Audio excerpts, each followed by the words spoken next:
baby, Sexy September is back on Film Seizure. This year, the guys are looking at the 4 movies that make up the seductively sensual Poison Ivy series. This week, a college art student discovers Ivy's story and decides to emulate her sexy lifestyle of getting what she wants when she wants in Geoff's favorite of the entire series, Poison Ivy 2, Lily. Oh yeah, things are about to get weird, baby. Hey, baby. Welcome to week 2 of Sexy September here at Film Seizure. I'm Jason Oliver. I'm Geoff Arbuckle. And today we're talking about... Just tear in. Just go ahead and tear in. Because I don't fucking care. I love this movie. Just go ahead and tear in. I didn't like this movie. I don't care. It's sort of sexy. Alyssa Milano, admittedly, is gorgeous in this. That's where my objective reasoning I said leads. last week that these movies are beyond critical reproach, and I still stand by. Go. And I still stand by that. They're just it's pointless to criticize these movies. But this movie kind of blows, and it blows for a lot of. This one I find more disappointing that it was written and directed by a woman than the first one. Because this one I think really just in a weird ways surrenders itself, the female lead, to a very toxic, jealous male. And Xander Berkeley. Well, no, to the guy she ends up with. I think is toxic and unhealthy. No, that's what I'm saying. And Xander Berkeley, yeah. Yeah. And then it explains all of her sexual awakening to her not being true to herself, which I think is bullshit. I just didn't like it. I think it copped out and it didn't really have a good sense of self. But Alyssa Milano is gorgeous in it. Yeah, dude. Seriously, I would do just about anything. Almost spit my beer out. I would do just about anything to have been her boyfriend in the 90s. Yeah. Just about anything. This... like literally. I'm not... What you got... I probably would do it. I can understand I still kind of want to insult you a little bit because it's like, yes, from like a 14-year-old boy's perspective, it's me though. I know, but I know that it's you, but it's like, no, that's what I'm saying. What do you think I am? Some 42-year-old dude? I know. I'm such a fool. I'm foolish. But it's kind of cringy, this movie. Well, I mean, yeah, okay. Yeah. I cringe whenever I see Xander Berkeley. Yeah. But I cringed a lot in this movie, and I don't think that I would be surprised if Alyssa Milano looks at this movie favorably at all. Yeah, I've got things that to say about that. Because it's one thing if you kind of put yourself out there, and I mean, she really puts herself out there for a movie that has something important to say in some ways. Not even necessarily important to say, but that would be empowering in some way. But I don't feel like this movie empowers females at all. It sort of kind of keeps... basically at the end, she's like, I tried to be something that I wasn't. But every single moment of just normal human sexual adventure that she takes herself on, like a discovery she takes herself on, is sort of then chastised at the end of this movie. Yeah. And I think that's kind of fucked up. Yeah, I can kind of see where you're coming in from there. So the plot to this movie is a lot less than the first one. There ain't a whole lot of plot to get in the way of this movie, as Joe Bob would say. There's not much plot at all to this movie. So the point is that Alyssa Milano arrives to L.A. from Michigan. She's from Kalamazoo, Michigan. Kalamazoo. I did not take notes. I know this shit. So Lily who is Alyssa Milano. You've already written how many words on this movie? Oh, easily 3,000. I would think. I would think. Yeah. Maybe less. I don't know. I used to be a little bit more precise or concise, rather, back in those earlier days. But I don't know. A lot. The more than anybody else has. Let's put it that way. My thesis on Poison Ivy 2 Lily is out there for anybody to read at bmovieanima.com. Anyway, so same director as Embrace of the Vampire as well. Well, my favorite director then. Anne Gorsad. Mm-hmm. Anne, love you. Anne. Anyway, so okay. Basically, Lily arrives to college. She's an art student going to L.A., far from home. There's a little bit of a subplot there where I think she felt like she was sheltered. She didn't feel comfortable with herself. She's a little bit like the Sarah Gilbert character in the sense that she doesn't feel comfortable with herself. Right. She was the arty weird chick in high school. In a small town. In a small Michigan, town. And she says, when I come now to art school, I'm not weird enough. I'm not. I mean, an 18-year-old, that's a valid concern. That is absolutely probably a lot of the plight of many art students. I can tell you, my wife probably would have similar experiences. That she's told me stories about art school where she's like, man, it was weird. Like you don't feel weird enough. You feel like you almost have to be you have to stand out with your weirdness. Well, there's that one fucking clown school. dude in this movie that's just mime performing on the street. Right. That's weird. And there's kind of a little bit of commentary on art school, which I think is mildly interesting in this movie. And there's a sort of a commitment to the idea that you have to totally bare yourself and put yourself out there as an artist, or else your art may not ring true, or you may not be able to do everything that you want to do. Right, or honestly, writers hear the same thing. Or it's not going to be as interesting as people aren't going to find any interest in it. They may find it as boring or contrived. Blah blah blah. Right. It's kind of true in any kind of art. That any time that you are going to do a thing, you have to basically give all of yourself. I just found it ironic because this movie itself is trying to paint this picture of art school, and maybe it's trying to be a little satirical in places, but also trying to make a point. In some ways, I feel they're kind of making fun of some of the art. The air quote art that is being made in the form of this movie is lacking in almost every way. Okay. Well, yeah. I mean, yeah. So I mean, it's. So my point when I was watching, I mentioned this too. I was like, it feels like this movie stands out as crap, even more so because of the self-inflicted contrast that it's making in the plot of the movie. Yeah, I guess so. It's a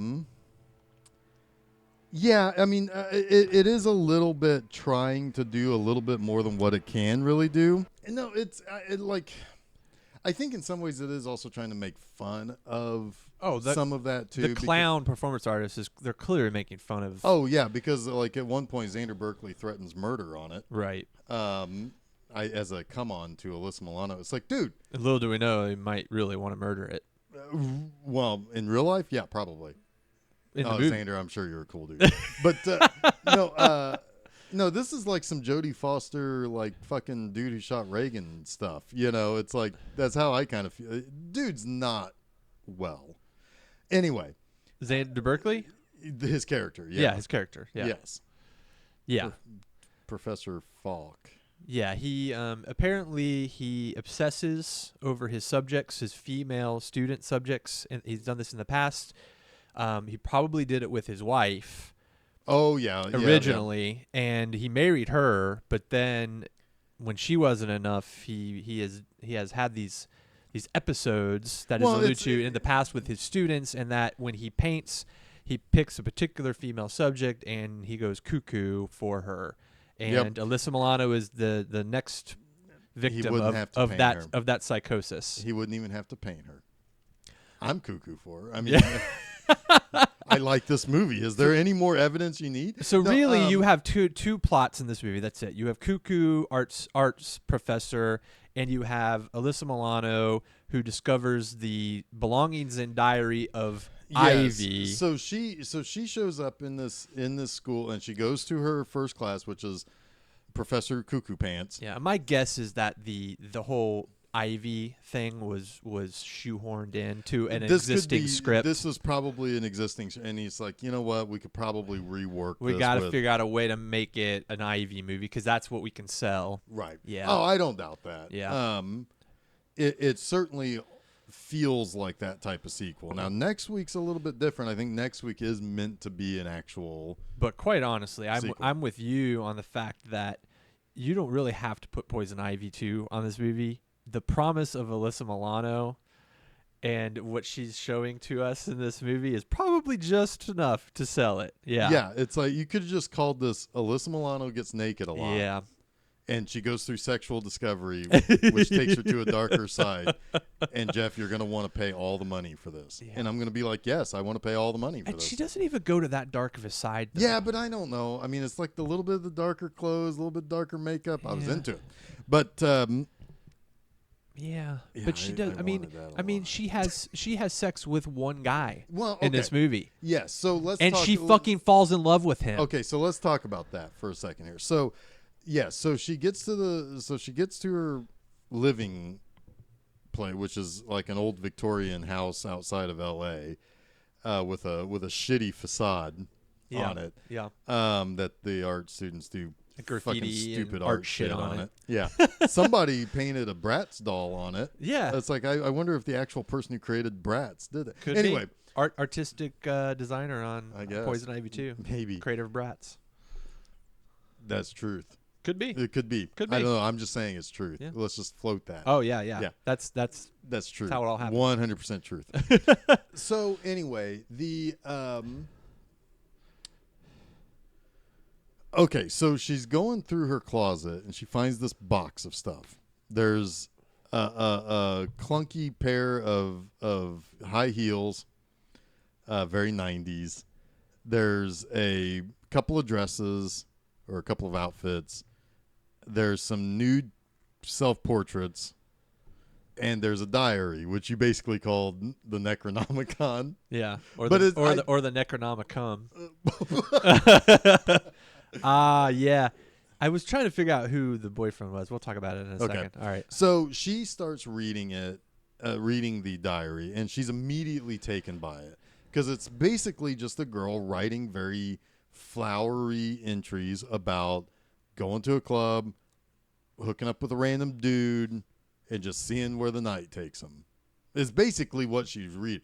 And what she learns from it is that you just open yourself up, which is the exact thing that Xander Berkeley was trying to tell her also about her art, while boyfriend guy just sees it as a ploy to get into her pants, which almost works. But so she starts to start trying to view herself as she assumed Ivy viewed herself Mm-hmm. as this basically sexual being. And so it's it's this idea that she's kind of seduced by this book. Right. So the seduction isn't so much that Alyssa Milano's Lily is out seducing people as much as she is trying new things, Right. but being seduced into doing things that are a little bit outside her normal way of doing things. Because she had boyfriend guy without having to become Ivy. She had Xander Berkeley without having to become Ivy. It's just that she expressed herself differently. Yeah, So she didn't really allow her alarm bells to to discourage her from things that she might not have done Right. otherwise. The thing that Specifically Ivy with did, with Xander Berkeley. yes, yeah, because that goes south. So yeah, this is a situation where like she's trying to become somebody new, which it really isn't her. Now, the way that the movie explains that is through some unfortunate ways. Yeah. And that's what you really dislike about it. I really dislike that. Because I think if you take away the way people react to her changing, because that's a little ham-fisted by people just telling the audience also that she's changing. Right. I think if you take some of that away, you've got a better movie. You definitely have a better movie. You have her figuring out stuff for herself instead of having other people saying, oh, you're hurting me or you're doing something different to me. Right. Why are you being this way? So on and so forth. But even then, like her whole relationship with Gredin, I think is his name, played by Jonathan Shaith, who in the same year was in the band in That Thing You Do. Oh, I think okay. he was the guitarist. Okay. That relationship is not healthy. He's not a good guy. No, those are poorly written. He's pieces very of this very movie. jealous. He jumps to conclusions. He doesn't know her well enough to understand how she's changed either. Right. So really, he just needs to be a lot fucking less judgmental and hell of a lot less jealous about the choices that she's making. Sure. Yeah, no, I don't disagree with that because I think. But yeah, she falls in love with him. Yeah, but I mean, I feel like if this was a situation where we have a different movie, right, and New Line says we'll make this movie, but it's got to be. We've got to put this Ivy bit in, Yeah, so that we can sell. Because this is 4 years later. It's like you would think that there's really no need for a sequel. At least nobody's itching to write a sequel. right. So you would have to assume that probably this was what you said, which is, we've got this movie. We're going to change the character's name. Or maybe it was already Lily, and they're like, oh, perfect. We'll just start the, Sure. But so they turned it into a Poison Ivy movie. I mean, that's easy enough to change in a script anyway. Well, sure. Just a name. Especially before you even have any actors or anything, probably. Right. So now you've got this situation where we're going to make this movie. We have to cut some stuff out in order to, or we're going to have to tighten up the script or make changes here and there so that we can have this subplot put in there about Ivy's book, right? And probably some of the stuff that they had to sacrifice or some of the stuff that they had to change would have been stuff that would have made some of the characters better. Like, because at one point, one of her roommates kind of shames her for cutting her hair, wearing darker clothes, smoking a cigarette, giving herself a belly button piercing, which... kudos, Lily, for doing that yourself. Wow. Oh yeah, that was kind of crazy. But there might have been more to that character that had to be excised to fit in the Ivy stuff. So when she chastises Lily for trying to be something different or something new, and she says, "I don't even know who you are." Well, we don't have any frame of reference that they even know who each other are anyway. So yeah, I mean, I can definitely see where this is probably hurting the movie. And it especially hurts the movie with the guy because the guy is very judgmental. He is very combative. He is very toxic, because Lily doesn't do anything for him to be that way. Like, you almost feel like he's acting that way because he caught her cheating on him. Yeah. And she never really did. And he's kind of got this manufactured rivalry in his head between him and Xander Berkeley, and they already don't like each other because of their conflicting viewpoints on art. Well, and also they're alphas. Yeah. I mean, they're already a young guy doesn't like the fact that Xander Berkeley tries to bed every undergrad. Yeah, I mean it's all pretty derivative, the plot. It just doesn't.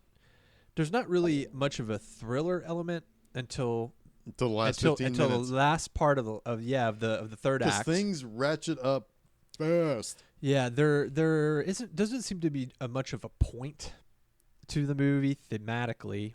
At least not a point that I agree with, if you will. Yeah. I mean, I think that the point probably was more of I don't want to say a character study, but a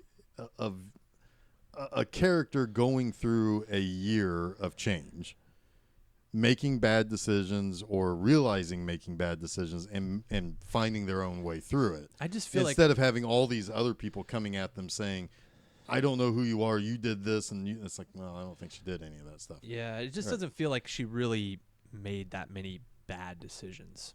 That's the thing. Not really. I mean, her inhibitions were lowered. Right. That's what Ivy kind of seduced her into being, which is just kind of going for whatever and who cares what happens. And I mean, I think there's also kind of like a bullshit sort of sentiment that's reinforced in this movie too, where if you do kind of let yourself go and allow yourself to be a sexual person or a sexual being and lower your inhibitions, that it's going to lead to some fucking crazy dude raping you.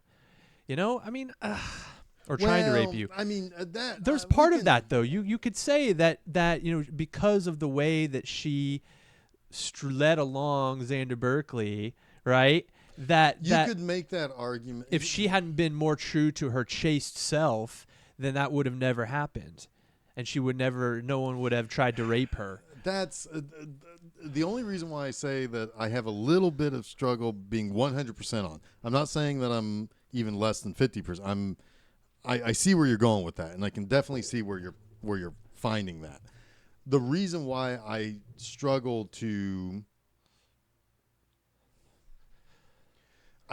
be fully on board with that is that thanks to one little scene with his daughter, you find out that he does have problems of his own. Sure. And he fucked that girl during the credits and just told her, bitch, leave. But it's almost like that moment, though, at the house at the end with him attempting to rape her and the little girl getting hit by the car is her lowest point because of the decisions that she's made. That's the way it's sort of portrayed, and that in the next scene she's got to throw all that away and she's got to be more true to herself so that bad things won't happen to her again. And that just feels bad to me. It doesn't ring true. Well, because if she didn't really do anything wrong. No, she didn't. But see, again, there's probably moments excised for the Ivy bit that would have probably had her realize that what she has become, like maybe why the boyfriend gets so mad at her at the end is that she fucks a guy that her one of her roommates were fucking and he caught her or something. It's one of those things. But I think ultimately what was happening here is that the writer and the director were trying to walk a line, that they didn't want her character to go too far because they didn't think that they could redeem her at the end. Right. Which I think sucks because I think she should have made some real mistakes if they're going to tell the story they're trying to tell. Yeah, or at least they don't. I mean, real mistakes don't even have to be that. Oh, she threw that girl out. Well, I mean, like really selfish mistakes. Yes, I don't feel like she did anything in this movie out of selfishness. I just don't. No, I mean, you could argue that. No, you can't argue that. What I'm going to say is, what you could argue that some of the point of the movie trying to be is to say, be careful of straying too far from your true self because when you stray too far, you may end up hurting somebody you don't intend to. That may have been the initial idea, but it got warped, and they found themselves in a corner where there was like, hey, the only way that we're going to be able to get that point across is by all of these characters feeling hurt, but we don't have any part in it. Well, we don't have time for any part because we had to put all this Ivy shit in there. It's still fucking almost 2 hours long. Hour and 45. Hour and 45. Yeah. I mean, I don't know. Anyway, I don't know. So, Alyssa Milano's hot. Yeah, let's get to the weirdness. This movie checks a bunch of my boxes. Just check. The wardrobe quotient. Oh boy, blew that fucker right out my pants. Wow, it was almost a year since the creation of the wardrobe quotient, and we haven't had to bring it back out a lot. Well, it is Sexy September. It is sexy. Well, yeah. It's when So wheel out the chalkboard. Yep. Get the charts. Get your laser pointer. Yep. So, yeah. So, I mean, like, there are moments in this movie where Alyssa Milano is devastatingly gorgeous. It's true. There is one part okay. The number one, there is a part where Xander Berkeley's drawing her naked, and he convinces her to do so because she's like, I feel really weird about taking my clothes off. So she takes off a little bit at a time. I think it's the second time she shows up, and she's just wearing that shirt open. Oh my God. I mean, that is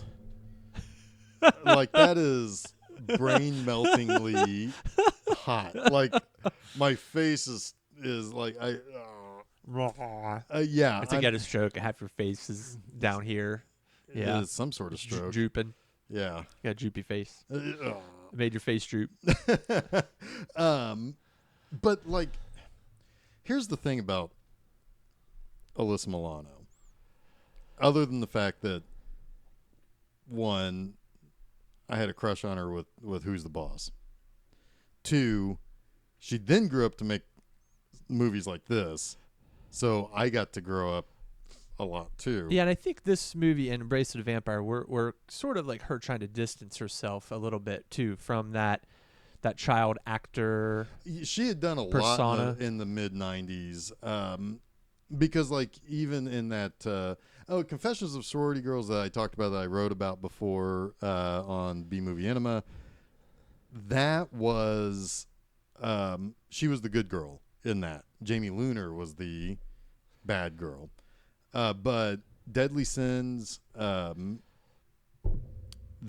Embrace of the Vampire, Poison Ivy 2. Yeah, these are all in the same short span of time. Right. So she is like out and about for that one. Even on Charmed, she is the sexiest one. Like, there's one episode where she's a fucking mermaid, and it's so hot. It's so fucking hot. I never watched that show. I've only seen little bits here and there, but like, she is played as I think she's the youngest sister, and she's the flirtiest. She's the, almost not the flirtiest, but and I only want to say flightiest, but she's the more freewheeling one. 178 episodes. I know, right? Of Charmed. Wow. Yeah, that was a big hit for the WB. It was. I mean, it's probably what she's most known for now. Probably, yeah. But like, she was even in an episode in the mid 90s of The Outer Limits, in which an alien thing lands like through her roof and like possesses her and makes her sexier. Like, this is just what she did in the 90s. And God, I mean, that's just fantastic. It's just fantastic. I mean, like, I love her. Yeah, much. I think you just really like Alyssa Milano. I do. Now, well, here's the You thing. have Alyssa Milano colored glasses on this movie. That's fine. There's no problem with that. So here's the deal. So one of the things we talked about, child actresses, particularly how they are viewed by the public. We talked a lot about the whole Drew Barrymore thing last week. Alyssa Milano was kind of immune to it a little bit, and I'm not sure how. I did remember when I was writing those articles back in 2016, I was trying to figure out why she seemed to not be kind of reamed for these sexier parts that she used to do. And I think some of it was, one, I don't think, for some reason, she was well known, but I don't think she was held to a particular standard. She wasn't in E.T. That's right. She wasn't in a family movie. I mean, like, yeah, anybody could watch Who's the Boss. But was she really, she was kind of the tomboy in that, but Yeah. it's not like she was ever America's sweetheart. Exactly. So, like, one of the things that I think I had read, and I could be wrong on it, but I think I had seen where she had basically did an interview where she was saying that she did these types of things by her own choice. She didn't take these parts because it was all she could get. She wanted to kind of own her, for a lack of a better term, womanhood. Well, I think that in some ways she was being the true life Lily. Oh, maybe. Which is maybe what, in some ways, attracted her to the script. But it was a bad script. Well, that could be. Yeah, it's kind of because I find Alyssa Milano's personal journey through this time of her life far more fascinating than this movie itself. Well, sure.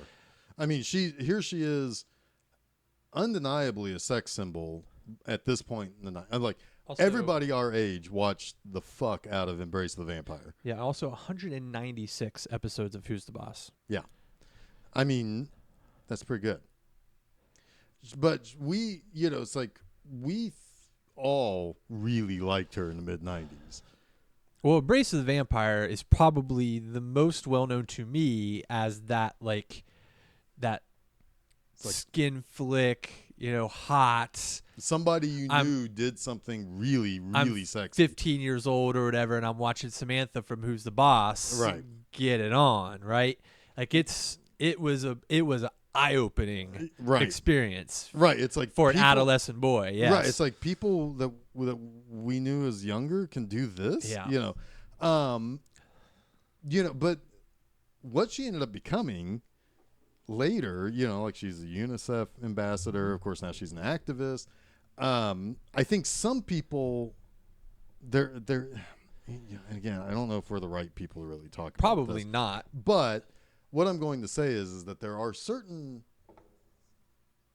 groups of people who would say you can do whatever you want with your body,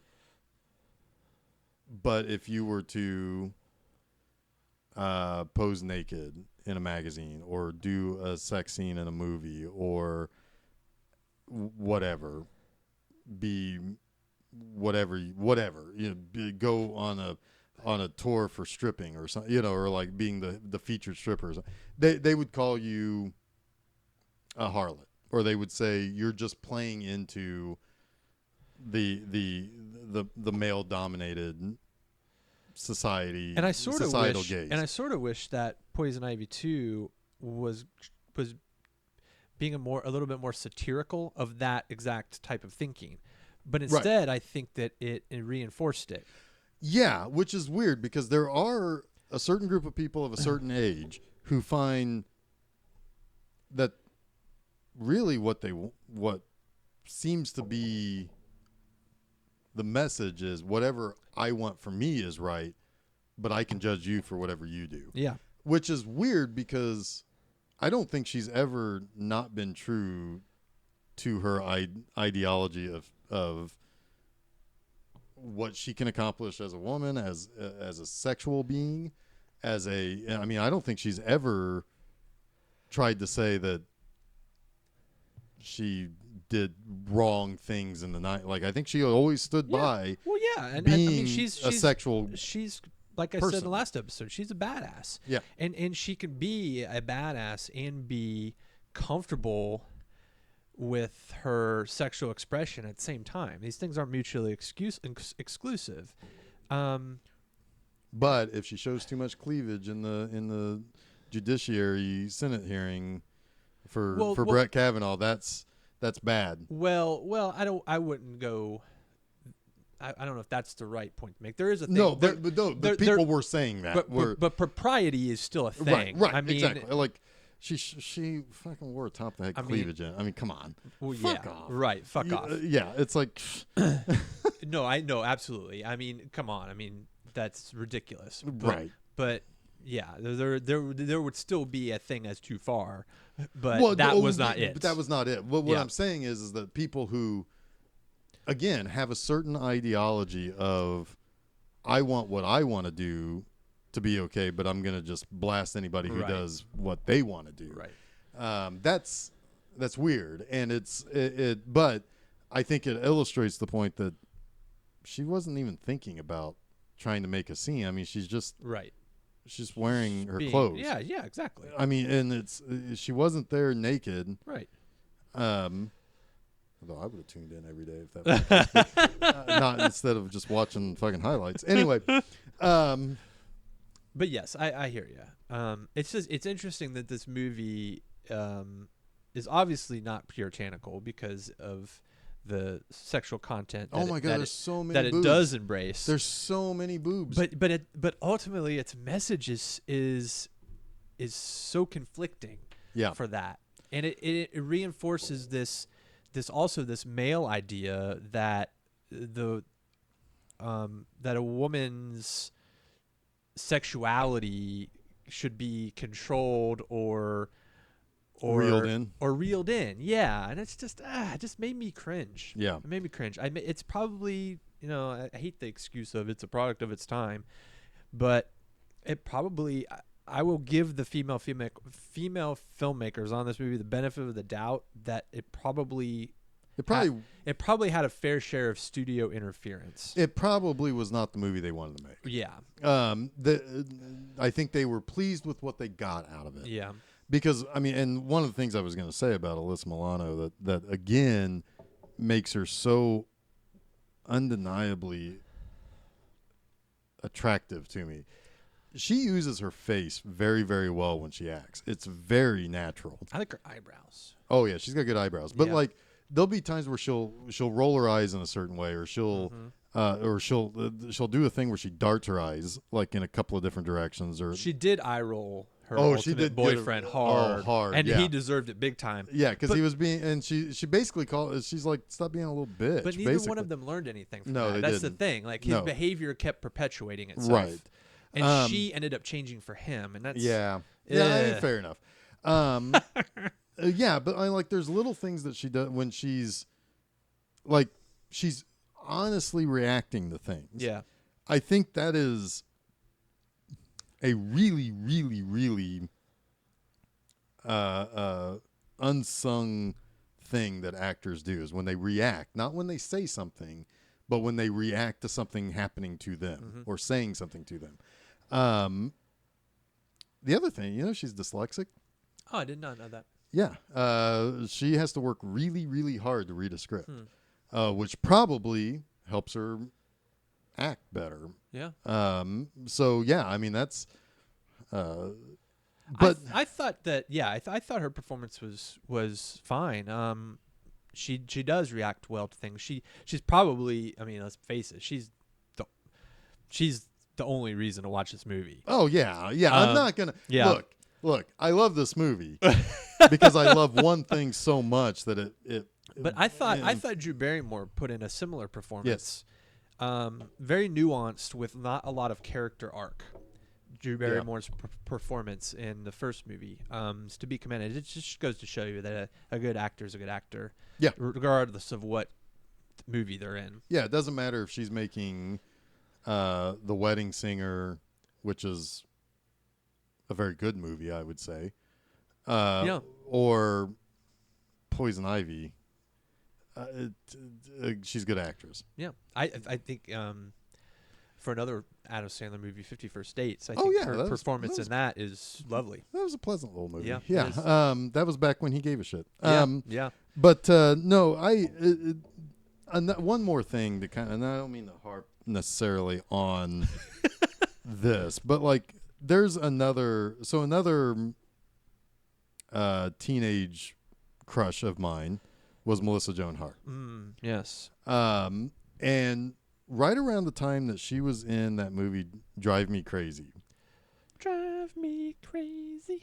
Oh, that was based on like a Britney Spears Yeah, song it was or something. renamed for a Britney Spears Yeah. song. Yeah, it was named I've something else. got for whatever reason for like the last 3 days I've had "Drive Me Crazy" by Flesh for Lulu stuck in my head.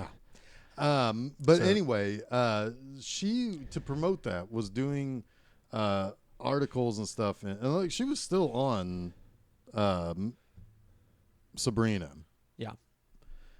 It was kind of winding down there, but she was still on Sabrina the Teenage Witch. But she was doing interviews in a lot of different magazines, kind of promoting this movie. And two of the magazines that she was in was Details and FHM. Do you remember FHM? I do. Yep. For Him magazine. Yeah. Not like Maxim or anything like that, but more. They wanted to be more like GQ, Yeah. but with more girls like Maxim. Yeah.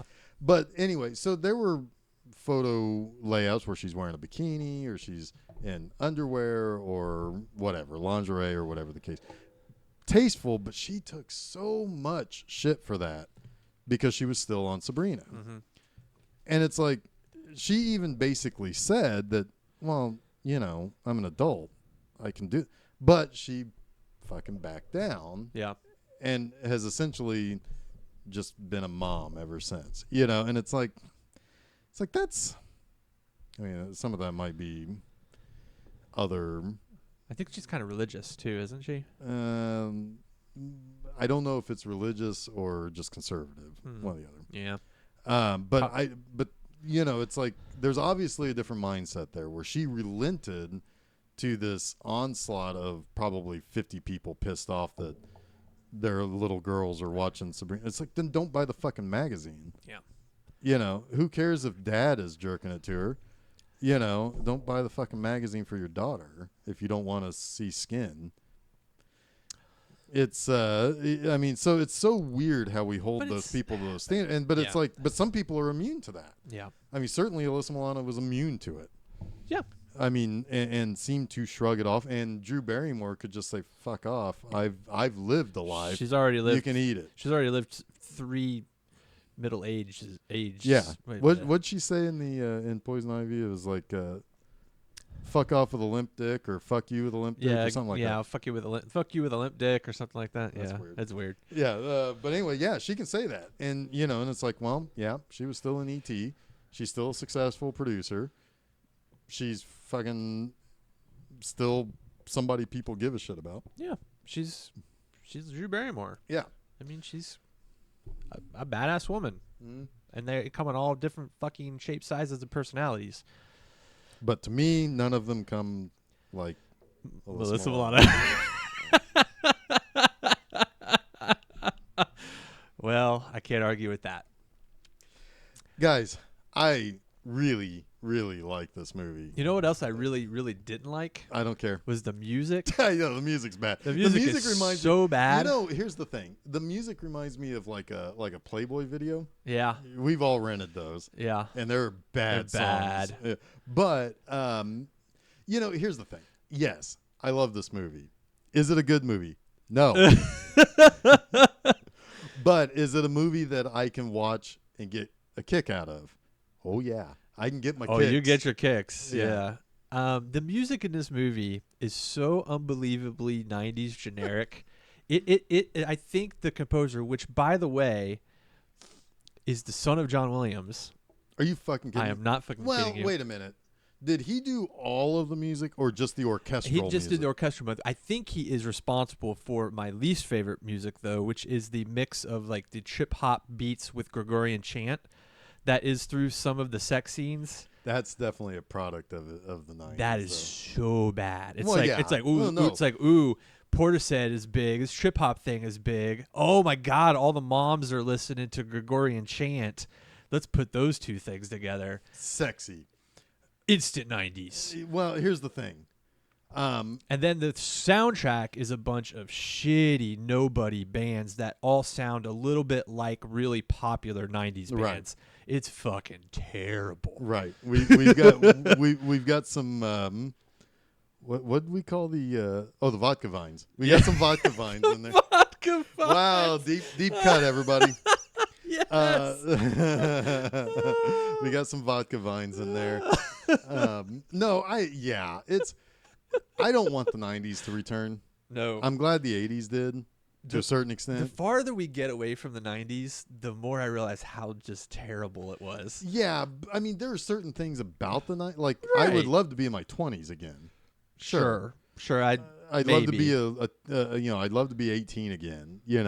Try Would you? this all over again. 18? Well, I don't know if I'd go I just back want that to far. try it all over again. Yeah. Give me a do-over. It'd be cool to just be able to create your own tangent universe Yeah, that you could just try shit out on Yeah. and then jump over to the main universe back whenever you needed to. yeah. Yeah. It's like, ooh, I need some money. I don't know if you could bring the two things over. Oh, I don't know. I mean, find a computer bridge to the other. But like a virtual world that is your life that you get to try all of the permutations of decisions over. There are a lot of movies. Like, if I could do everything I'm doing now back then, there would be so many more B-movie enema articles because of all those shit-ass direct-to-VHS stuff that's never seen the light of day on DVD. Yeah. I don't know. I promise you, every December would be Alyssa Milano month. Every December. Every December. Samantha. All right. So, yeah. Okay. Okay. I love this movie like I love a bad girlfriend. Like, I'm not going to explain it to you. I don't have to explain it to you. The sex is good. Yeah. The sex is great. You don't have to. Absolutely. And what you like about it is not something that the rest of us really can appropriately share in. So while we just have to give you the benefit of the doubt that whatever you're getting out of it is enough for you. Oh, it's enough. And we just have to deal with all the shit that we don't like. Like a bad girlfriend. Like a bad girlfriend. Yep.